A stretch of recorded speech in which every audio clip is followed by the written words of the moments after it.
Selamat malam teman-teman semuanya. Malam hari ini akan melanjutkan presentasi lanjutan dari mata kuliah Hukum Tata Ruang yang akan disampaikan langsung oleh Andika Wira. Kepada Andika Wira, saya persilakan. Assalamualaikum warahmatullahi wabarakatuh. Perkenalkan, nama saya Andika Wira Trisatya dari kelompok 1. Saya ingin menjelaskan mengenai tahap penyusunan RTR. Hmm. Yang pertama, definisi. RTR atau Rencana Tata Ruang adalah dokumentasi perencanaan yang mengatur peng- penggunaan lahan, pembangunan wilayah, dan pengaturan ruang secara terpadu dalam suatu wilayah. RTR bertujuan untuk menciptakan tata ruang yang teratur, efisien, berkelanjutan, dan berwawasan lingkungan. Dokumen ini memberikan pedoman bagi pembangunan fisik dan pengembangan wilayah dalam rangka mencapai tujuan pembangunan yang berkelanjutan, serta kepentingan masyarakat luas. RTR juga mengatur penggunaan lahan untuk berbagai kepentingan seperti pemukiman, industri, pertanian, pariwisata, konservasi lingkungan, dan transportasi. Yang kedua, tahap identifikasi masalah dan peluang. Tahap identifikasi masalah dan peluang dalam penyusunan rencana tata ruang atau RTR merupakan langkah awal yang penting untuk memahami kondisi wilayah secara menyeluruh. Berikut adalah penjelasan lebih lanjut mengenai tahap ini. Yang pertama, analisis kondisi wilayah. Tahap ini dimulai dengan analisis mendalam terhadap kondisi wilayah yang akan direncanakan. Ini termasuk analisis geografis, demografis, ekonomi, sosial, dan lingkungan. Yang kedua, identifikasi masalah utama.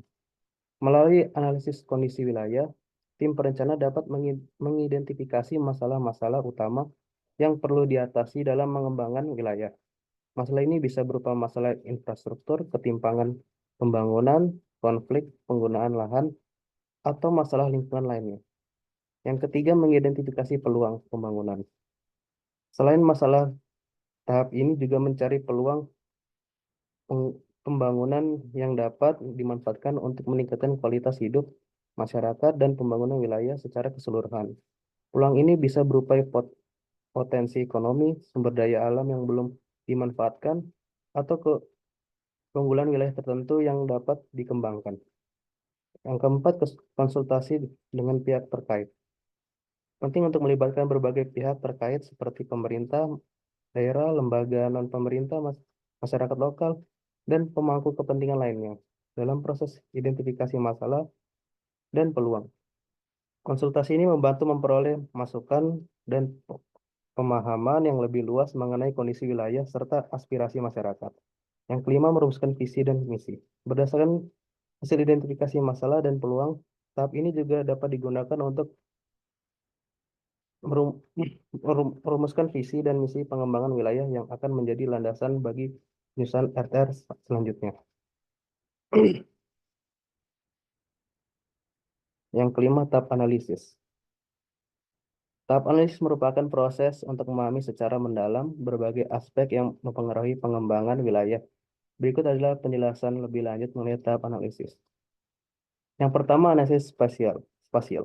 Melibatkan pemetaan dan analisis terhadap pola penggunaan lahan, distribusi penduduk, infrastruktur, dan elemen-elemen fisik lainnya dalam wilayah yang akan direncanakan. Analisis ini membantu dalam memahami infrastruktur spasial wilayah dan menentukan zona-zona penggunaan lahan yang tepat. Yang kedua, analisis kepadatan penduduk. Memeriksa distribusi penduduk di wilayah yang bersangkutan termasuk kepadatan penduduk di berbagai daerah dan potensi meningkatkan atau penurunan kepadatan penduduk di masa depan. Analisis ini membantu dalam merencanakan pemukiman yang efisien dan berkelanjutan. Yang ketiga, analisis ketersediaan sumber daya alam. Melibatkan evaluasi terhadap ketersediaan dan pemanfaatan sumber daya alam seperti tanah, air, hutan, dan lainnya. Analisis ini penting untuk menjaga keberlanjutan lingkungan dan mengoptimalkan pemanfaatan sumber daya alam dan pengembangan wilayah. Analisis kondisi sosial ekonomi. mengevaluasi aspek-aspek sosial dan ekonomi dalam wilayah yang akan direncanakan termasuk struktur ekonomi, tingkat pendapatan, akses terhadap layanan publik, dan tingkat kesejahteraan masyarakat. Analisis ini membantu dalam merumuskan kebijakan dan strategi pembangunan yang inklusif dan berkelanjutan. Yang kelima, analisis risiko dan kerentanan. Memeriksa risiko bencana alam, konflik sosial, dan kerentanan wilayah terhadap perubahan lingkungan atau faktor eksternal lainnya.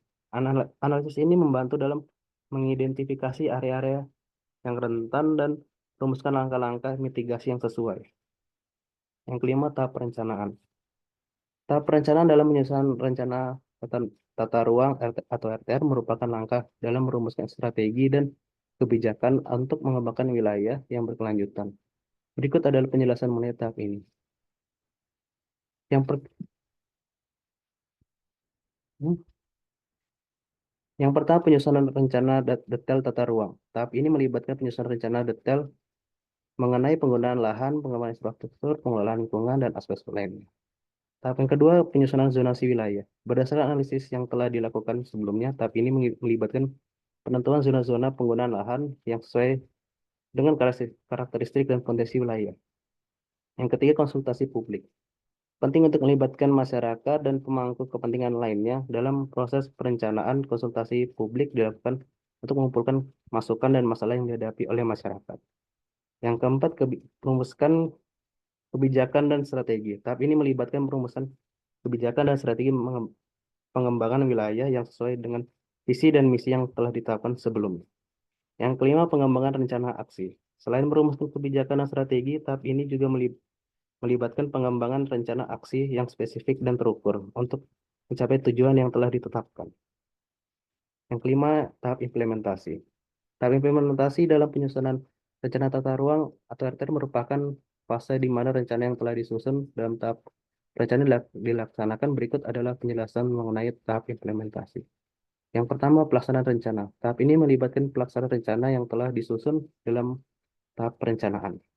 Yang kedua, koordinasi antar instansi. Implementasi RTR merupakan kerjasama dan koordinasi dalam berbagai instansi terkait seperti pemerintah daerah, lembaga non-pemerintah, sektor swasta, dan masyarakat.